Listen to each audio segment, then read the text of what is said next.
Sejam muito bem-vindos, leitoras e leitores assíduos, tudo bem? Eu me chamo Monique Machado e começo agora do livro Nome Livro. Hoje nós vamos conversar com a autora Graziela Bardugo sobre o seu livro chamado Sutil Leveza.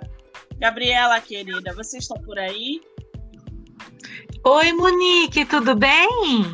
Ah, que maravilha!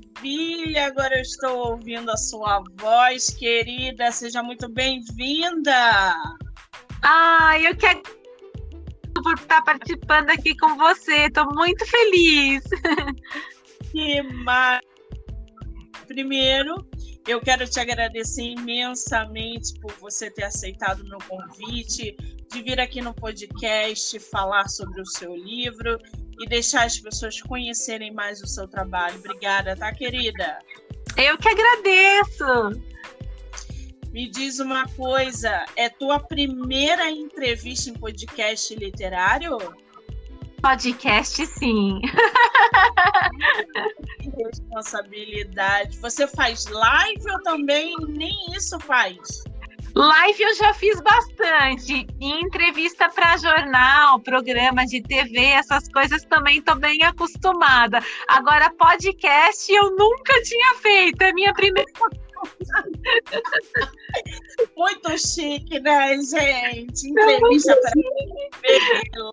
Quer dizer, é uma forma de live, na verdade, a nossa entrevista, só que por podcast. Aqui a gente não está se vendo, mas se ouvindo, na verdade. Mas é uma delícia, é a mesma dinâmica. Você que está acostumado a fazer vai adorar, querida. Então, muitíssimo obrigada também por você ter aceitado, tá?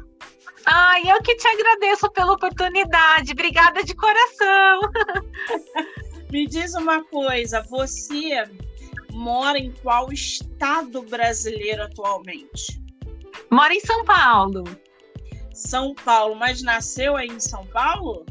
Então, eu sou do interior de São Paulo, sou do Vale do Ribeira, nasci em Registro, mas tem 22 anos que eu moro aqui na capital. Ah, que maravilha! São Paulo é muito grande, né? Sim! São várias cidades, né? Sim, e aí eu vim para cá para fazer faculdade e aí acabei ficando.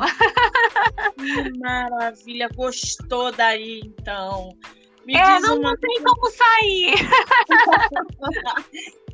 Eu não conheço São Paulo, na verdade, tenho vontade de conhecer o litoral, que dizem que é belíssimo o litoral de São Paulo, mas eu ainda não conheço. Você conhece o Rio de Janeiro?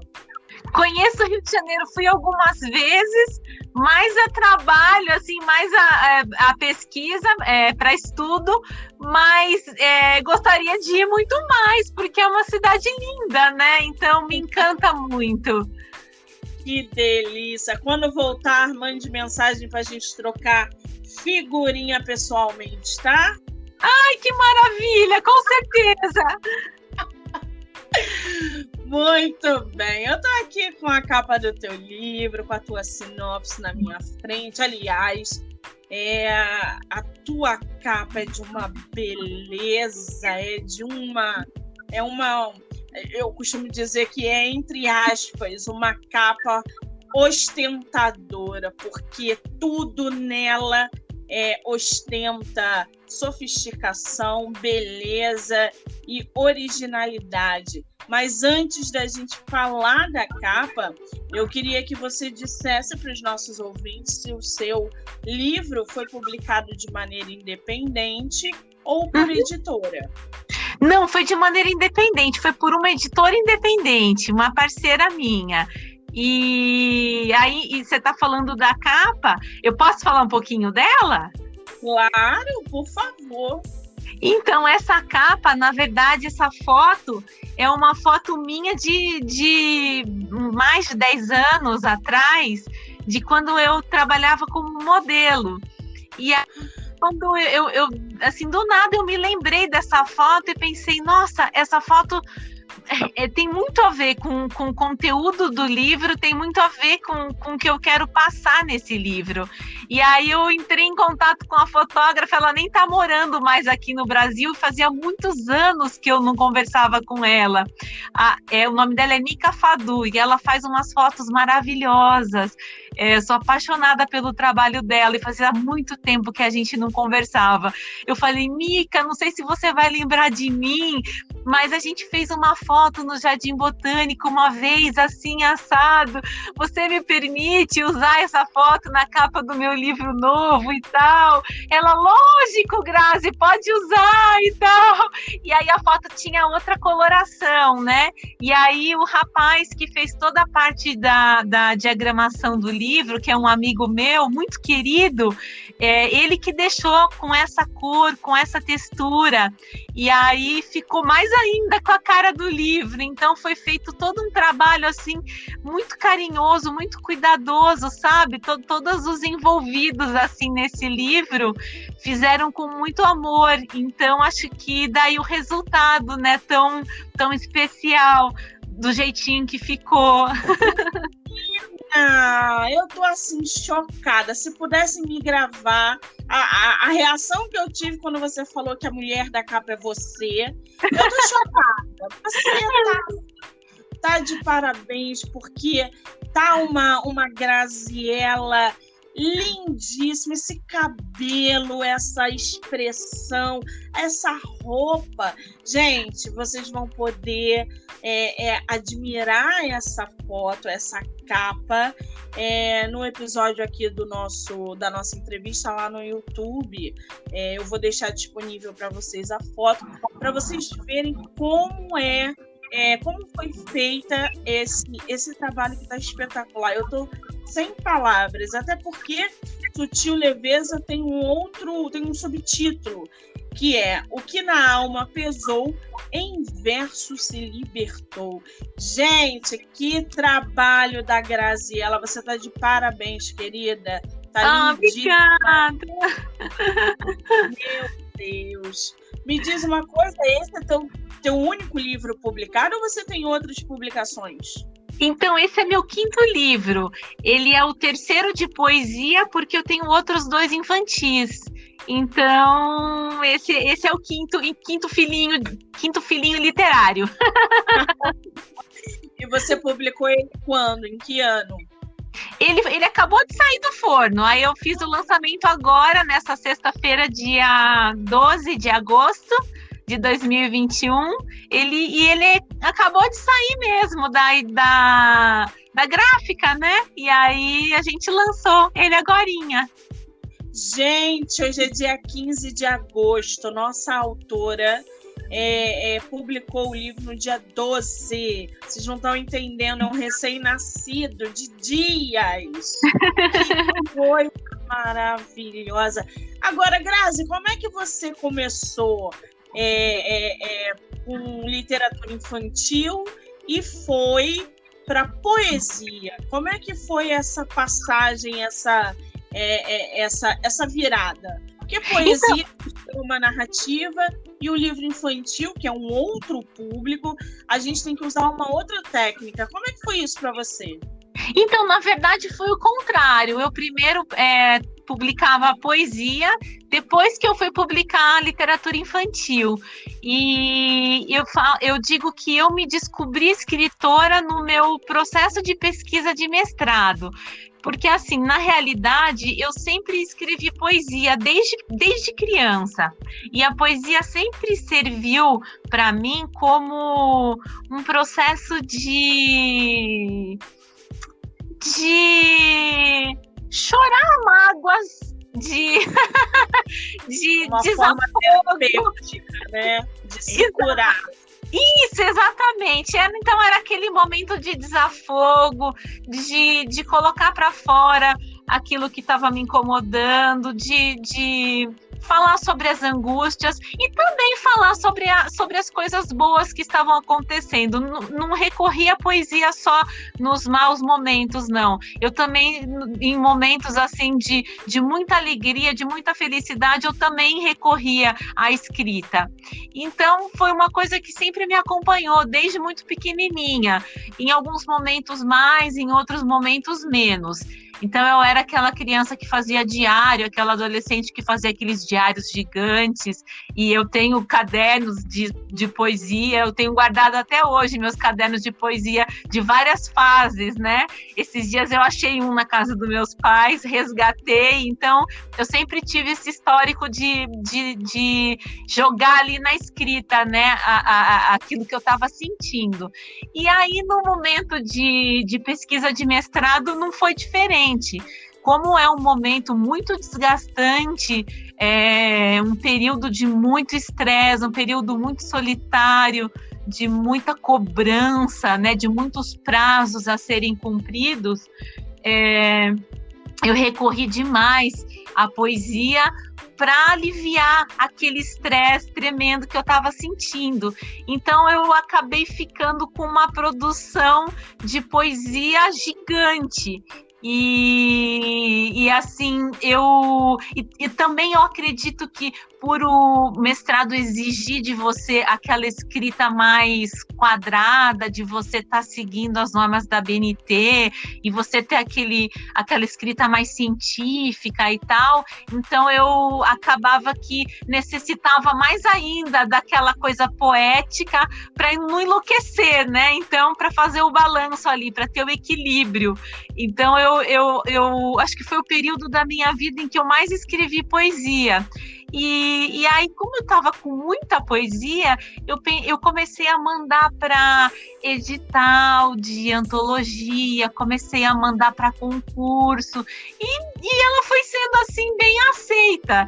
E comecei a ter coragem de mostrar para as pessoas, e publicava em rede social, e fui me empolgando com isso. E aí, o meu mestrado, o tema do meu mestrado era uma conversa entre o teatro infantil, porque eu fiz mestrado em artes cênicas, né? Então era uma conversa entre o teatro infantil e a cultura popular brasileira. A ideia era fazer um teatro, um espetáculo teatral infantil, que seria o produto final desse mestrado, além da dissertação, que não necessariamente precisaria ser uma dissertação, poderia ser um memorial, no caso, um memorial analítico e descritivo, falando do processo de criação desse espetáculo teatral. E aí, teve um momento em que eu virei para minha orientadora e falei assim, e se eu colocasse nessa dissertação, que na realidade vai ser um memorial, as minhas poesias? E aí é tipo assim, eu já fiquei com medo que ela já me desse ali um não bem dado, sabe? Aí ela falou assim, acho legal. Aí, tipo, eu não acreditei que ela tava deixando, né? Aí eu falei, gente... Aí ela falou assim, como você vai fazer isso? Aí eu falei, pera, eu vou pensar e aí eu te falo direitinho. E aí, naquele momento lá de mestrado, eu era louca das oficinas. O que aparecia de oficina que tinha a ver com o meu tema, eu fazia. E numa dessas oficinas, eu tive uma professora que me apresentou um livro que é o Diário de Frida Kahlo. Não sei se você já ouviu falar. É muito, muito legal. E ele, assim, me lembrou muito os diários que eu fazia quando eu era adolescente, quando eu era criança, que tinha bilhetes, recordações e, sabe, esse tipo de coisa. E aí eu pensei assim, e se o meu memorial de mestrado tivesse dois lados? O lado A, que seria essa escrita mais quadrada, normas da BNT, essa coisa mais científica, e um lado B, que seria o meu diário de criação de forma lúdica, com bilhetinhos, com recordações, com poesia, aí entraria toda a minha poesia. E aí acabou que a minha orientadora consentiu e acabou que o pessoal da banca de mestrado gostou, eu fui aprovada e deu tudo certo. E aí eu com esse material na mão. E aí eu pensei assim, e se essas poesias, como eram muitas, e se eu publicasse um livro com essas poesias? Porque é bastante coisa, e eu acho que assim, as pessoas me encorajaram a fazer isso que foi legal. O aval das pessoas, sabe? Tipo, a empolgação das pessoas me deixou segura para poder seguir esse caminho. Então, eu acabei publicando o meu primeiro livro de poesia, que foi o Na Rima da Menina. Isso foi em 2019, que foi quando eu defendi meu mestrado.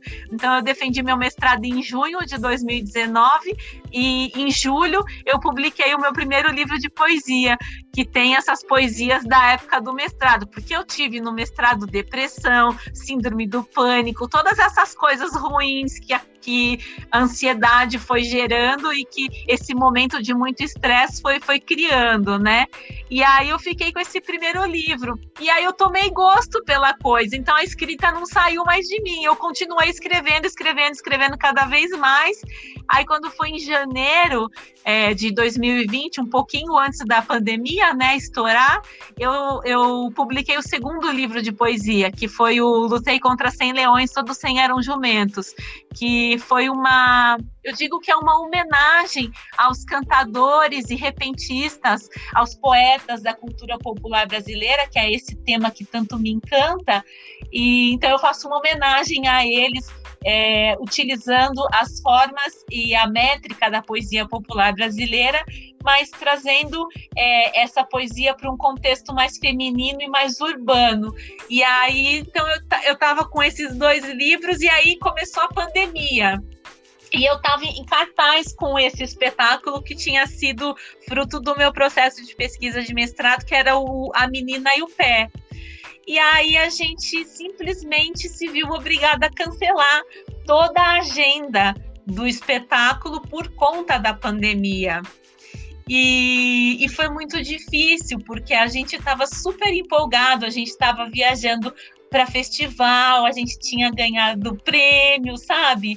Então, foi um processo dolorido, porque a gente estava cheio de expectativa, com um trabalho assim, que tinha demandado muita energia, tinha demandado muita dedicação, muitas pessoas envolvidas, e de repente a gente teve que cancelar tudo. E aí, durante a pandemia, eu fiquei trabalhando só com literatura, que foi o que me salvou. A parte teatral foi totalmente paralisada.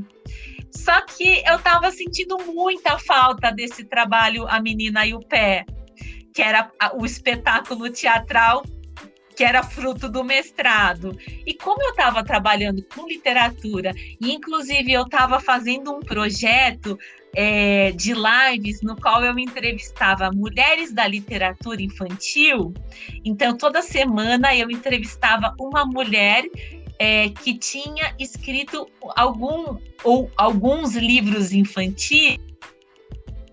Pensei assim, e se eu transformasse a dramaturgia do espetáculo A Menina e o Pé em livro infantil? Aí foi aí que surgiu o livro A Menina e o Pé. Então, eu fiz todo um trabalho de transposição de linguagem de teatro para livro infantil. Então, aí, de escrever poesia, eu fui para escrever livro infantil. Então, foi assim que nasceu o primeiro livro infantil. Aí, também tomei gosto pela coisa, engravidei no período de pandemia, tive o meu bebê, e aí eu fiz o segundo livro infantil, que foi em homenagem a ele, que foi O Sapinho e o Bumbum. E aí, agora que eu estou lançando o quinto livro, que seria o terceiro de poesia, que é o Sutil Leveza. Então, é mais ou menos esse o resumo da minha história. Resumo da ópera. Fala mais do que eu, gente. Resumão da ópera da pessoa complicada. Já viu que vai ser entrevista de 4 horas aqui hoje? Oh, meu Deus! Bom, eu tô aqui com a sinopse na minha frente, ô Grazi. Eu posso ler para inteirar mais os ouvintes da sua história, do seu livro? Sim, com certeza! Gente, eu vou ler aqui para vocês um pedacinho da sinopse do livro da nossa autora, Graziela Barduco, chamado Sutil Leveza, o que na alma pesou, em versos se libertou. O livro surgiu a partir de um amontoado de poemas que Graziela Barduco escreveu entre 2018 e 2020. Desses, acabou selecionando alguns e ali notou que havia uma espécie de divisão que contemplava 4 fases de sua vida, como que incisivamente por cada uma delas, de modo que acabou por transformá-las nos 4 capítulos que compõem este livro. Ô Grazi, você teve ajuda para construir a sua sinopse durante o processo da escrita, algum leitor beta, ou não? Você sentou, produziu sozinha, escreveu e publicou? Como é que foi isso, esse processo de escrita, desde a sinopse até a última fase do seu livro? Então, a sinopse eu escrevi sozinha, assim, a partir do que eu senti, do que foi o livro, né? Na verdade, os poemas eu escrevi entre 2018 e 2022, então ele tem poemas bem recentes, assim, tem poema de agora. E aí, assim, eu escrevi a partir do que eu senti, o que tinha saído daquilo que eu tinha juntado. E, assim, eu fui reunindo os poemas que eu gostaria que estivessem no livro. E aí eu selecionei os que eu gostaria, assim, que lessem, né? E aí depois eu mostrei, sim, para algumas pessoas. A primeira pessoa que eu mostro é sempre o meu marido, é sempre o primeiro leitor, o cobaia. E aí, ele é o que serve de cobaia sempre. E depois eu mostro, sim, para alguns amigos, algumas amigas em geral que também são escritores. Mas eu não mostro assim pensando em mudar, eu já mostro com ele pronto, sabe? Não mostro pensando em mudar, eu mostro para saber o que a pessoa achou. Então não é na intenção de tipo assim, se não gostar, beleza, já foi, é só para ter a impressão assim da pessoa, sabe? Porque na verdade quando eu escrevo é como se eu estivesse me desnudando. Então, não tem como eu mudar, porque é desse jeito que eu senti. Então, se eu mudar alguma coisa, é como se eu estivesse mentindo, porque não tem como eu mudar o jeito como eu senti. Então, eu mostro assim para saber como a outra pessoa recebe o que eu senti, mas não tem como eu mudar o que eu senti. Então, é mesmo assim, só para eu ter uma opinião, só para eu saber como a pessoa recebeu aquilo que eu senti, aquilo que eu pus para fora, porque é mesmo um processo de desafogo. E aí, então, eu sempre mostro mesmo, mas é como um termômetro, né? E então, antes de eu mandar... Quantas páginas? Deixa eu até ver, que eu não sei de cabeça quantas páginas. Ficou com 125. 125 páginas. Para você, durante esse processo de escrita, qual foi a parte mais fácil e mais difícil? Eu acho que foi tudo difícil, porque é difícil, primeiro que é difícil você revisitar coisas que você escreveu, porque assim, como eu escrevo tentando elaborar, às vezes, coisas que me magoaram, reler aquilo, às vezes, é revisitar o que me machucou. Então, é como se eu tivesse revisitando aquele momento pelo qual eu passei. Então, às vezes, é dolorido, quando ainda não foi, a ferida não foi totalmente fechada. Então, é um pouco difícil voltar naquilo. Mas, ao mesmo tempo, quando foram coisas que já passaram, dá um alívio, porque eu penso, nossa, esse dia que eu escrevi isso foi muito difícil, mas hoje tá ok, sabe? Então tem esses dois lados. E assim, é difícil também, porque muitas vezes é difícil o que você escreve te agradar. Então, é difícil você ser generosa com você mesmo. A gente é muito crítico com a gente mesmo, né? Então, é muito difícil a gente falar, não, esse aqui vai, sabe? Então, também tem esses dois lados, né? Então, eu acho que, na verdade, é tudo muito difícil. Não tem muito a parte fácil, não.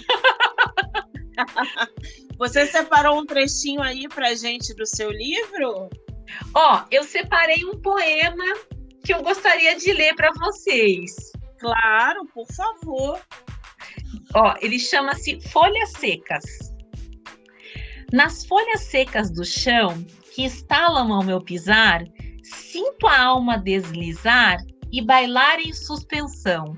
Com perfeita compreensão, eu vago mundo afora, recordo o molde outrora, e sorrio enquanto caminho, pois sei que as pás do moinho levaram minha dor embora.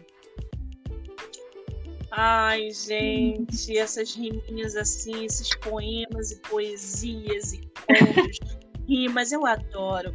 Eu acho que é uma outra forma de expressar sentimentos, pensamentos, quando fica rimadinho, eu acho lindo, eu adoro livros assim, porque é objetivo, te diz o que veio para dizer mesmo, ele não enrola.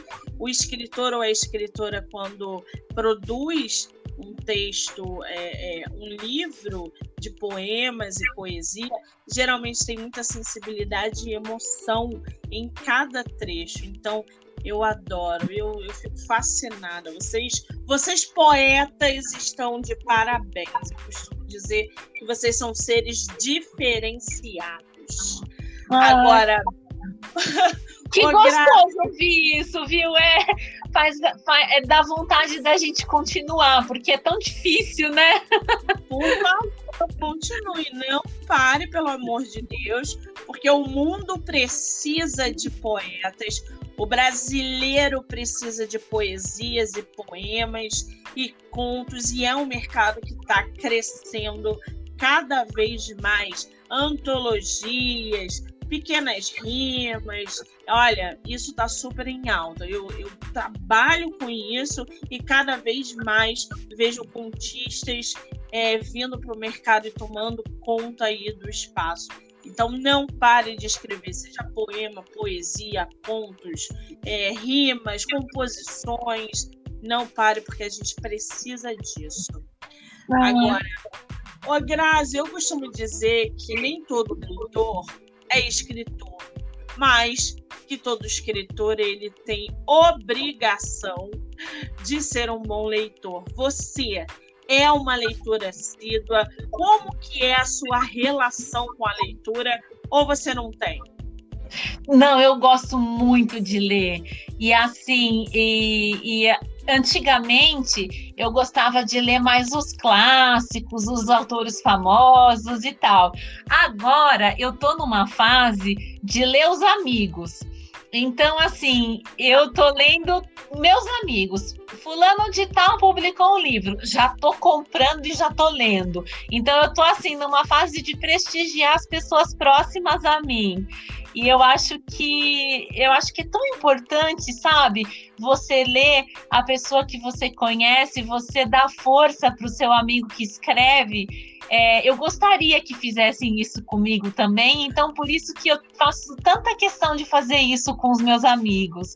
Então, sabe? Ai, vai ter lançamento do fulano de tal. Tô lá, sou a primeira a comprar o livro, sabe? Então eu tô nessa fase de ler os meus amigos, de ler as pessoas que eu conheço, de ler as pessoas que eu gosto, e não é porque é meu amigo, não é porque eles são bons, eles escrevem bem, eles são escritores de verdade, não é porque não é conhecido que, sabe, que não é bom escritor.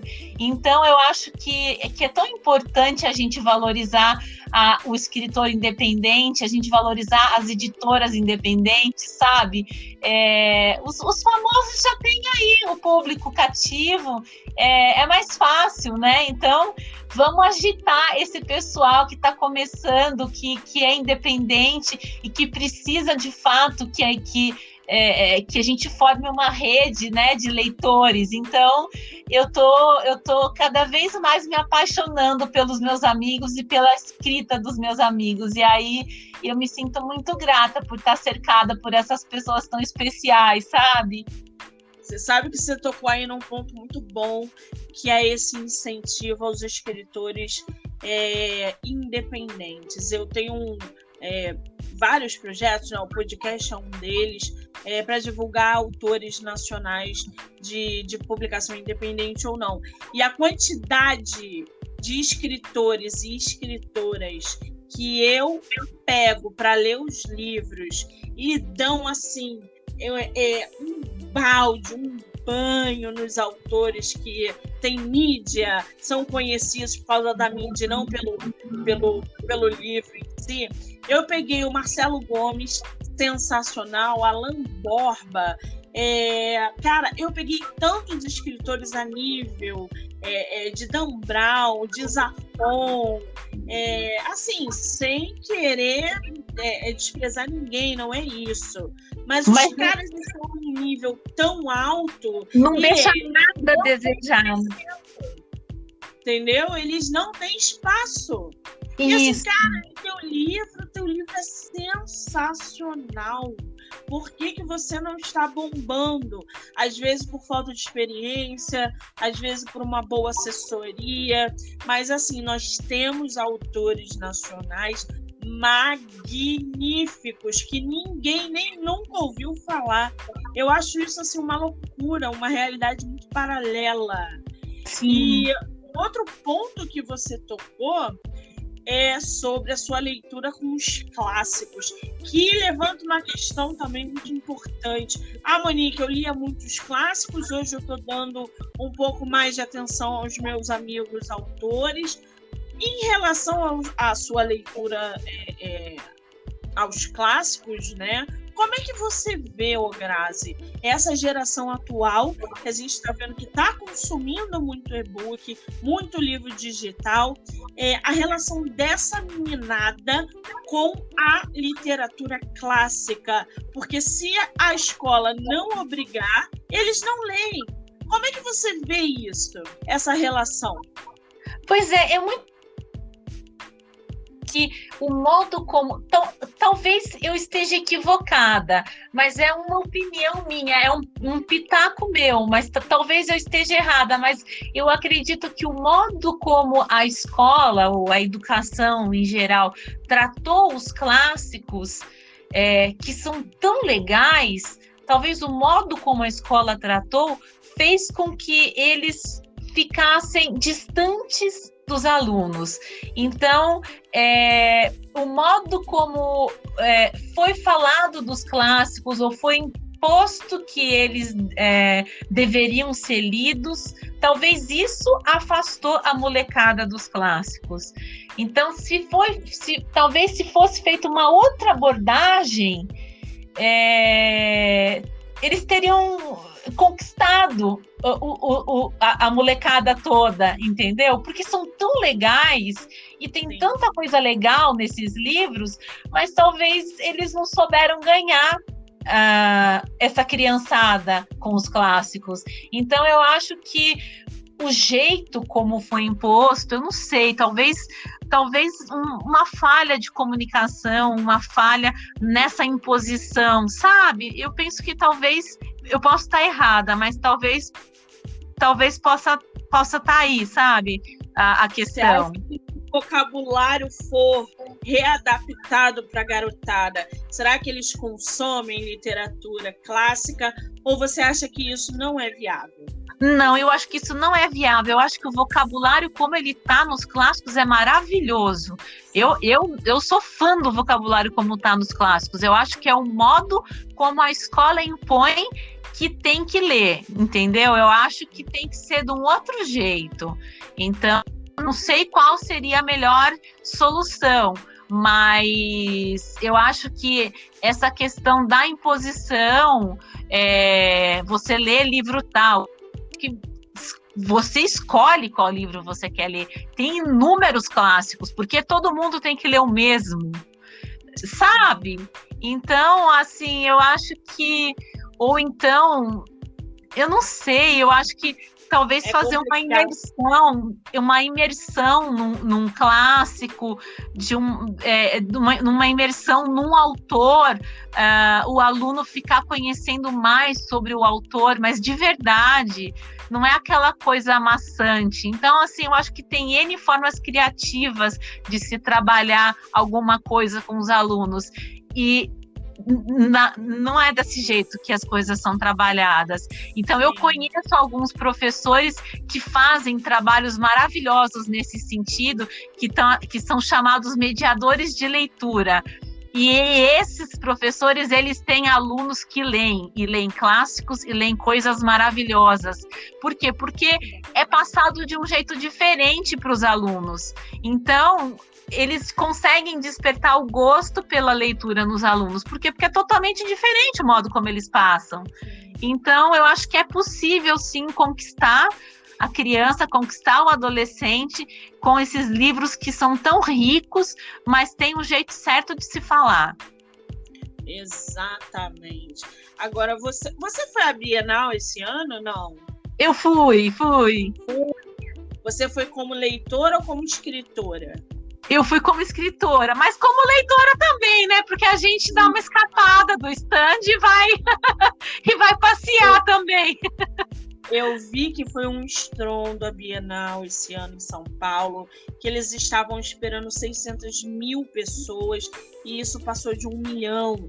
Como é que você, como escritora, vê esse mercado digital que possibilita que mais leitores consumam literatura nacional, às vezes pela praticidade, às vezes pelo preço, em comparação aos livros físicos? Eu sei que tem muita gente que gosta de livro físico, eu amo, mas a gente está vendo um crescimento absurdo no mercado de e-books, e isso na Bienal não deixou ninguém mentir, né? A gente viu que muita gente comprou livro físico, mas que muita gente também adquiriu os seus e-books. Como é que você vê essa relação de livro físico versus livro digital, os e-books? Então, olha, eu não acho ruim, não, e-book. Eu consumo e-book também. É que eu sou meio tia, né? Eu sou da época do livro físico, então eu gosto de ter o livro físico, e eu sou tão biruta que às vezes eu compro as duas versões, porque, tipo, em casa eu gosto de ter o livro físico, mas aí eu tô lendo um livro tal, e aí, para economizar espaço, eu deixo o livro físico em casa, e na rua eu leio pelo celular, no Kindle, o e-book. Então eu às vezes tenho as duas versões e tal. Mas assim, e às vezes também a minha vista já não é de jovenzinha, então eu tô lendo no Kindle, aí já ficou pequena a letra, aí eu já volto pro livro físico, porque já a letra já não deu. Então, assim, mas eu acho que é válido, você tá consumindo literatura do mesmo jeito, Então, eu acho que a tecnologia está aí. O que eu vou fazer? Eu vou fingir que ela não existe? Não, vamos acolher e vamos usar do melhor jeito possível, né? Então, eu não vou travar uma batalha contra o e-book, ele facilita a minha vida também. Então, enfim, eu acho que tem passos que são dados que não dá para voltar atrás. É como um iFood. Por que eu vou ligar no Disque Pizza se eu tenho um aplicativo no celular, né? Então, é a mesma coisa. Tem coisas que surgiram que, teoricamente, é para facilitar a vida e a gente precisa usar isso. Então, vamos usar isso de alguma forma e que seja de uma forma boa. Então, eu acho que discussão, e-book, livro físico e tal, é uma coisa que não vai levar muito a lugar nenhum. O fato é, o e-book existe, o e-book está aí, está crescendo, então vamos fazer disso positiva, vamos usar isso da melhor forma possível. Então vamos melhorar as plataformas, vamos, né? Tentar ganhar em cima disso, tentar fazer uma publicidade o meu livro novo, ele ainda não tem e-book, mas os outros 4 todos têm e-book. Então, assim, vamos tentar entrar no jogo. O que a gente pode fazer é acatar e tentar trazer para a nossa vida isso e entrar na brincadeira, né? Então, eu particularmente, eu acho ótimo. Eu acho ótimo quando o jovem está lendo, seja e-book, seja livro físico, seja um HQ, sabe? Leia, qualquer coisa, mas por favor leia, que vai abrir tua mente. Então, assim, o que ele estiver lendo, para mim, já está ótimo, sabe? Eu sou um pouco otimista. A leitura realmente não importa se é físico ou e-book, o que é importante mesmo é que as pessoas leiam e consumam literatura estrangeira ou nacional, não importa, leiam sempre. Isso. Agora, o Grazi, me diz uma coisa, você como escritora publicada, qual é o conselho que você dá para novos autores? Leiam! Pelo amor de Deus, leiam, né? E assim, estejam antenados, né? Leiam não só livros, leiam jornal também. É muito importante você estar antenado com o que está acontecendo no mundo, né? Não é só ler livro, é fazer parte do seu saber o que tá se passando ao seu redor, né? Estar inteirado de tudo, né? Então, lógico que não dá para você saber de tudo ao mesmo tempo, mas procurar se informar do que está acontecendo, não ser uma alienada e não ser uma pessoa que acredita em qualquer coisa. Leiam coisas boas, procurem as fontes, não acreditem em qualquer coisa, leiam coisas sérias, saibam o que vocês estão lendo, né? Então eu acho que isso é o principal. E também sejam generosos, né, com os escritores, leiam as pessoas que às vezes você não conhece, dá uma chance, né? Então, eu acho que é tão importante você ler de tudo, né? De tudo um pouco. Exatamente. Ler é a melhor coisa da vida. As pessoas não têm noção do que a leitura é capaz de fazer por elas. Você conhece lugares, você conhece pessoas, você conhece histórias. Você, às vezes, se identifica com aquilo que o autor ou a autora escreveu, porque você está passando por um determinado momento da sua vida que você precisa ler aquilo. Então, a leitura abre o seu vocabulário, a sua mente, seu senso crítico. É fantástico. Leitura, leiam sempre. Agora, Grazi, me diz uma coisa. Eu vou te dar uma frase, você completa ela, tá? Tá bom!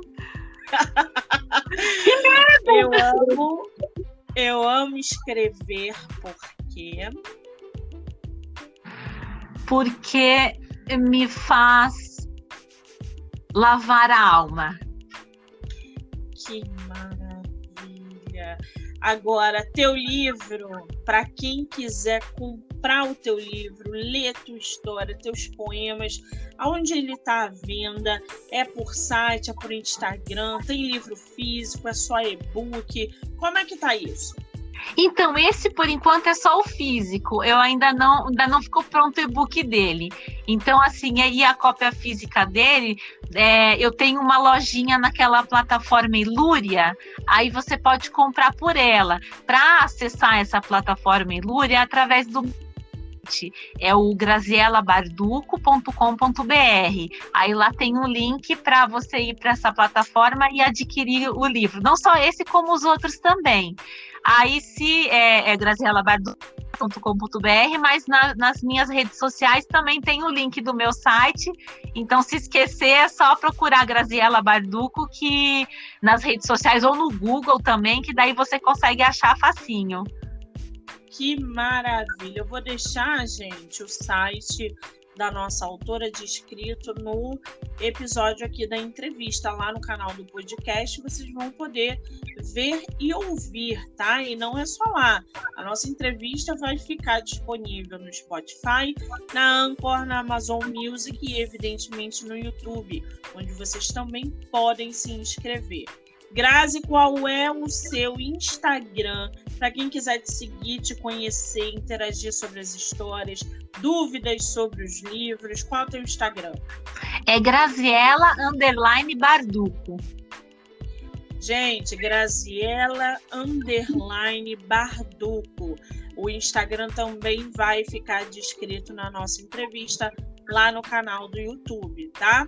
Querida, você sobreviveu à sua primeira entrevista em podcast literário. Como é que você está se sentindo?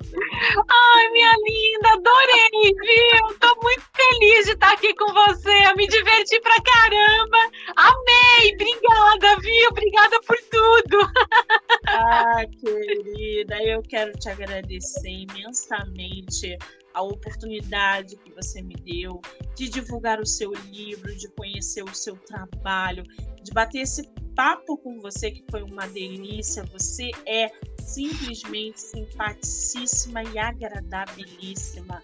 Volte quantas vezes você quiser. Eu desejo para você todo o sucesso do mundo e que você não pare jamais de escrever. Tá bom?